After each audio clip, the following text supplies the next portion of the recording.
बिस्मिल्लाहिर्रहमानिर्रहीम। अस्सलाम वालेकुम। कैसे हैं आप सब लोग। आज मैं आपसे जो रेसिपी शेयर करने लगी हूँ वो है आलू की भाजी, जिसे हम तैयार करेंगे बहुत ही अलग और यूनिक तरीके से।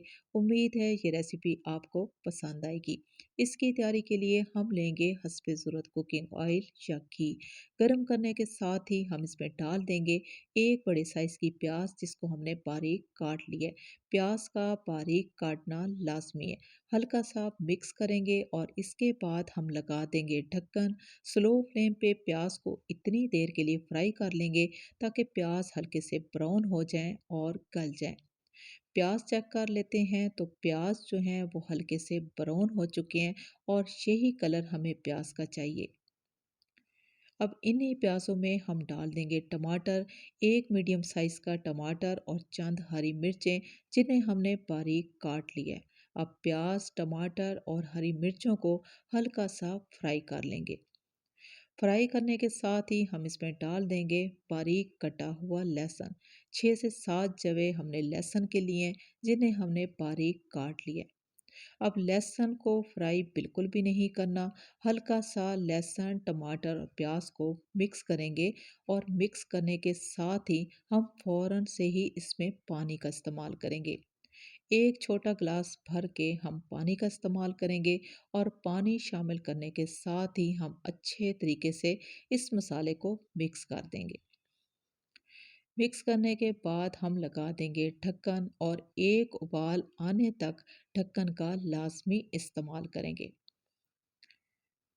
जब तक इस मसाले में एक उबाल नहीं आएगा, उस वक्त तक हम इस मसाले में किसी भी पिसे हुए मसाले का इस्तेमाल नहीं कर सकते।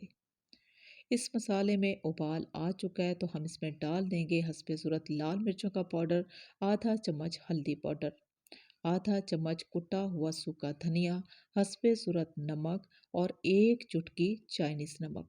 अगर आपके पास चाइनीज़ नमक नहीं है तो एक चुटकी कनौर क्यूब्स या एक चुटकी चिकन पाउडर। तमाम पिसे हुए मसालों को अच्छे तरीके से मिक्स कर देंगे और मिक्स करने के साथ ही हम इसमें डाल देंगे आलू। तमाम आलू की कटिंग हमने इंतहाई खूबसूरती के साथ बारीक क्यूब्स की शेप में की है। अब इन तमाम आलू को हम अच्छे तरीके से मिक्स कर देंगे इसी मसाले में। फ्लेम को स्लो ही रखना है, फ्लेम को तेज़ बिल्कुल भी नहीं करना। आलू मिक्स करने के बाद ही हम लगा देंगे ढक्कन। स्लो फ्लेम पे यानी कि दम वाली आंच पे हम आलू छोड़ देंगे ताकि आलू भी अच्छे तरीके से गल जाएं और तमाम ऑयल जो है वो भी सेपरेट हो जाए। चेक कर लेते हैं, बहुत ही खुशबूदार और बहुत ही मज़ेदार आलू की भाजी मुकम्मल तौर पे तैयार हो चुकी है। आलू भी गल चुके हैं और ऑयल जो है वो भी सेपरेट हो चुका है।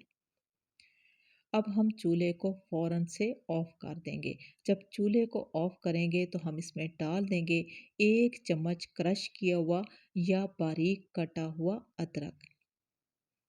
अदरक का इस्तेमाल हमने उस वक्त करना है जिस वक्त ये भाजी मुकम्मल तौर पे तैयार हो जाएगी और हम चूल्हे को ऑफ कर देंगे। अब अदरक को बहुत ही अच्छे तरीके से मिक्स कर देंगे और मिक्स करने के साथ ही हम इसी भाजी में डाल देंगे ढेर सारा बारीक कटा हुआ हरा धनिया। इससे इस भाजी की लुक और जायका डबल हो जाएगा। हल्के हाथ से मिक्स करेंगे तो हमारी बहुत ही शानदार और बहुत ही जायकेदार खुशबूदार ये रेसिपी मुकम्मल तौर पे तैयार हो चुकी है। करते हैं प्लेट आउट और आपको दिखाते हैं इसकी फाइनल लुक। आसान और सादा सी रेसिपी, एक अलग सी रेसिपी। आपको कैसी लगी? अच्छी लगी हो तो मेरी आपसे रिक्वेस्ट है कि आप मेरे चैनल को सब्सक्राइब कर लें, मेरी वीडियो को लाइक और शेयर ज़रूर कर दें। इसी के साथ ही मैं आपसे इजाज़त चाहूँगी। अल्लाह हाफिज़।